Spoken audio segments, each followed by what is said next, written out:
Well, just 15 minutes ago, the Peloton rolled out from Roswell Park Comprehensive Cancer Center. This was the scene as they all took off, leading the way into a night centered on hope, community, and the start of the Ride for Roswell weekend. They're now making their way on a 12-mile journey to the University of Buffalo's North Campus, and that is where we find 2 on your side's Melissa Holmes live tonight as riders and supporters get ready to welcome the parade of teams. Melissa.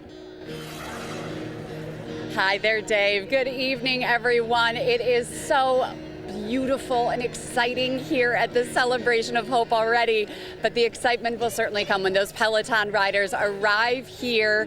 They just left downtown Buffalo. They've got a 12-mile journey to get up here to UB North, and that's when there will be a parade of the Peloton riders, of the biggest fundraisers in the parade of teams, and also the doctors, the researchers, and the cancer survivors will also be in a parade. And I am joined by a cancer survivor herself, Mary Loliger. Thank you so much for joining me here to share your story and share why this night and why the ride is so important to you. Mary also is employed at Roswell and also a huge volunteer here. Thanks for being here. Absolutely, thanks. It's a great night. Yeah. Now, you were diagnosed at age 21, your whole life ahead of you, and everything changed with that diagnosis. Tell me about that. Yeah, so I was actually living in New York City. I was born and raised here and was having surgery for something else. And then when they took everything out, got my labs back, they said, oh, hey, we found something else. And it was a neuroendocrine tumor on my appendix, which I had never heard of. No one in my family had ever heard of. But since we're from here, my mom called and said, well, we're taking you to Roswell.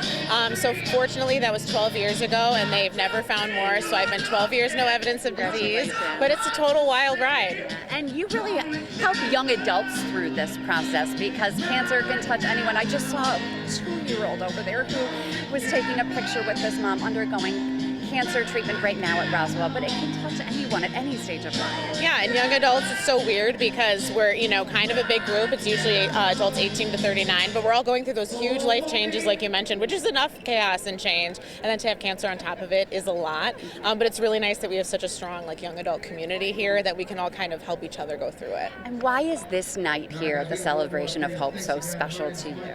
Well, I've been coming to this for years, even before I was an employee, so I love this night, and it's really tough because even in survivorship, there's so many days that are still really hard, and you struggle with feelings of you feel grateful and frustrated at your experience, but today, right now, we're all just whatever you want to celebrate, you get a moment for it, and we're all cheering each other on, and it's just a really nice minute to take a breath and acknowledge all the things we've accomplished. And look at how far you've come. Now tonight, when you walk in that parade with the young adult group tonight, you'll be walking with your 2-year-old daughter. I will be! She's over here. Yes. What does that mean to you? I mean, it's so surreal, especially because, cancer interrupts your life. It interrupted my life and all the things I thought I had going for me. But I ended up staying here and, I work here now. I met my husband in Buffalo and now we have a daughter. And it's just one of those things that cancer can take away so much from you, but also led me on a path that gave me this, adorable little girl. So, and we're going to get to celebrate that together. We're celebrating a lot and celebrating the hope that one day there will be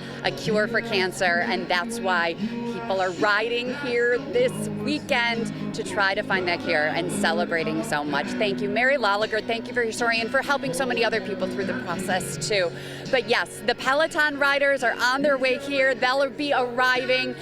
Then the parade, and then at 8 o'clock tonight is that torch lighting, which is a beautiful moment as well to kick off the ride weekend. We hope you'll continue to stay with us here on Channel 2 as the Celebration of Hope continues right here from UB's North Campus. Dave, back to you.